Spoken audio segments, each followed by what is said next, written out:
Pernah tak anda rasa macam tu? Ada benda penting nak cakap, tapi entah kenapa, kata-kata tu macam tersekat.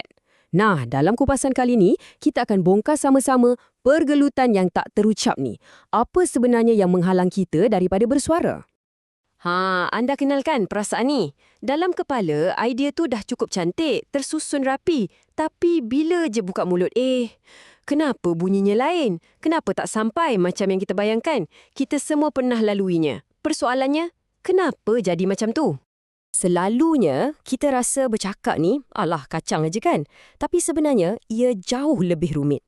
Bayangkan ia macam satu tarian yang kompleks. Ia bukan sekadar tentang bunyi yang keluar dari mulut, tapi satu gabungan sempurna antara badan kita, keadaan minda kita dan juga dunia di sekeliling kita. Jadi, untuk kupasan kali ini, jom kita jadi detektif. Kita akan siasat satu persatu lapisan halangan komunikasi ni. Kita akan mula dengan yang paling asas, jentera fizikal kita. Lepas tu, kita akan menyelam ke dalam labirin minda. Dan akhir sekali, kita akan lihat bagaimana dunia luar sebenarnya membentuk cara kita bersuara. Okey, jom kita mula dengan yang paling asas sekali. Sebelum ada idea, sebelum ada perasaan, kita perlukan jentera untuk hasilkan bunyi. Dan di sinilah cabaran pertama kita bermula, iaitu cabaran fizikal. Ada satu kajian dari Spanyol ni, ia bagi kita satu pandangan yang, agak mengejutkan. Kajian ini dibuat ke atas kanak-kanak sekolah dan mereka dapati yang cabaran untuk menyebut perkataan dengan betul tu sebenarnya jauh lebih biasa daripada yang kita sangka. Jadi apa benda sebenarnya halangan fizikal ni?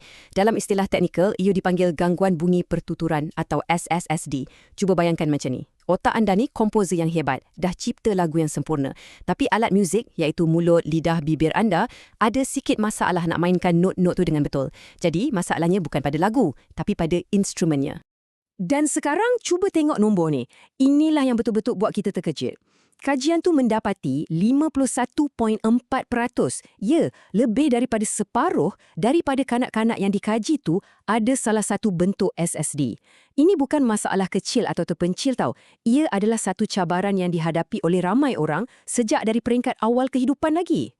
Kajian ni pecahkan lagi jenis-jenis kesilapan sebutan ni. Ada yang dipanggil herutan, contohnya bila sebut S tapi bunyinya jadi berdesis sikit.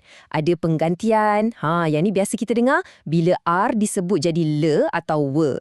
Lepas tu ada juga bunyi yang terus hilang atau tiba-tiba ada bunyi tambahan pula. Semua ni menunjukkan betapa halusnya mekanik untuk bercakap dengan jelas. Okey, jadi kita dah nampak asas komunikasi tu bermula dari keupayaan fizikal. Sesuatu yang kita jarang fikirkan. Tapi macam mana pula kalau jentera kita semua okey, tapi kita masih rasa susah nak bersuara? Ini membawa kita ke lapisan kedua. Penapis dalam minda kita, halangan psikologi. Sekarang kita beralih pula ke satu kajian dari Indonesia. Kajian ni bawa kita lebih mendalam dan tunjukkan bahawa kadang-kadang tembok penghalang terbesar tu bukanlah pada lidah kita, tapi ia dibina dalam fikiran kita sendiri. Halangan ni kita kenali sebagai gangguan kerisahan sosial atau SAD. Ia bukan sekadar rasa malu-malu biasa ya. Ia adalah satu ketakutan yang melampau bila rasa diri diperhatikan. Fikiran anda tu seolah-olah dibanjiri dengan soalan-soalan macam mana kalau orang kata aku pelik? Atau mesti aku nampak bodoh? Dan semua kebimbangan ni, ia secara langsung membekukan keupayaan kita untuk bercakap. Dan dengar petikan dari kajian ni, ia terangkan dengan jelas apa yang orang rasa. Ini bukan sekadar rasa segan. Ia adalah satu serangan fizikal dan mental serentak. Suara tiba-tiba bergetar, perkataan jadi gagap dan fikiran jadi kosong. Sampaikan ayat yang paling mudah pun rasa mustahil nak bina. Rasa resah ni, ia tak pandai menyorok. Ia akan tunjukkan diri pada seluruh badan kita. Secara lisan, ia mungkin keluar sebagai gagap atau kita asyik sebut, tapi pada masa yang sama, badan kita pun tak boleh tipu. Mata kita akan melilau ke sana sini, tangan mula berpeluh, muka jadi tegang. Ia macam tindak balas lawan atau lari badan kita, tapi musuhnya adalah situasi sosial tu sendiri. Jadi, kita dah nampak minda kita boleh jadi penghalang yang sama kuatnya dengan fizikal. Sekarang, jom kita zoom out sikit.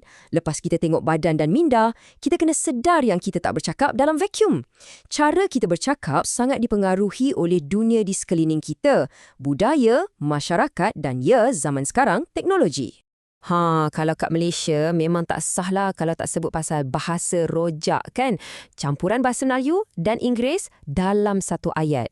Ada kajian yang kata ini bukan sekadar tabiat tapi ia mungkin mencerminkan dilema dalaman kita antara nak kekalkan identiti kebangsaan dan pada masa yang sama nak sesuaikan diri dengan dunia global. Seiring dengan tu, wujud pula bahasa selanga. Ini bahasa geng-geng kita lah kiranya. Kalau dulu, ia mungkin terhad dalam kumpulan kecil je. Tapi sekarang, dengan kuasa media sosial, satu perkataan baru boleh jadi viral dalam masa beberapa jam je.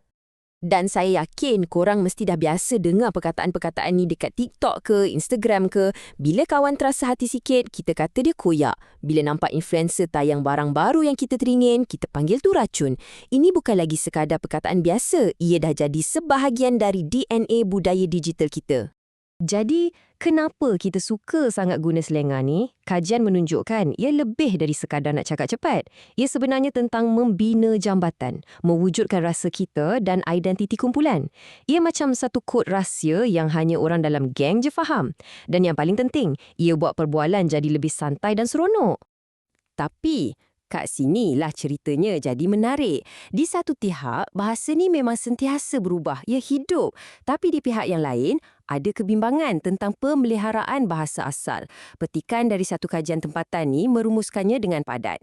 Ia ingatkan kita yang cara kita berbahasa tu sering dilihat sebagai cerminan adab dan tamadun.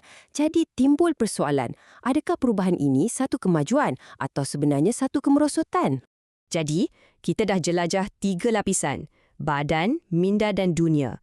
Sekarang, macam mana kita nak cantumkan semua kepingan teka-teki ni untuk faham suara kita di masa hadapan?